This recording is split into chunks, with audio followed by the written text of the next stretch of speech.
Sir, meron kayong ito nga, yung kailangan nating pastahan, no? Gusto nyo ba ng libreng pasta ngayon? Opo, pwede. Ma'am, meron kayong kailangan pastahan dito. Ito. Anong plano nyo dyan? Papapasta nyo yan. Magkano po pasta niyo? Meron tayong good news. Meron tayong libreng pasta ngayon. Gusto nyo libreng pasta? Kailan po yun? Ngayon na. Gagawin. Masakit po ba yun? Hindi. Ano siya? Masarap. Oh.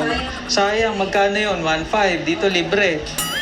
Magkano yun? Oh, mahal sa labas. Ano yun, Dok? Bubutasan yun? Pikit lang. Pikit. Pikit nga sabi. Pikit nga ni. Pikit na lang muna kayo, ha? Pikit. Para ano? Okay? Ah?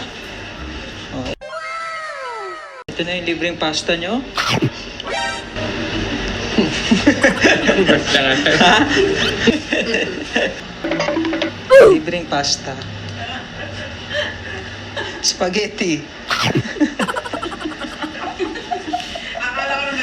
Ito, tatapon na natin to, disposable to, itong fork. Sarap? Libreng pasta? Take out. Take out. Okay, ito na. Oh, di ba? Masarap, di ba? Hindi naman masakit, di ba? Oh.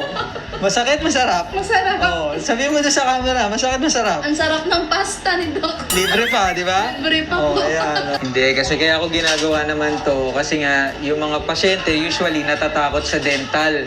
So, kailangan din natin pagaanin yung loob nila bago tayo mag-start magbunot.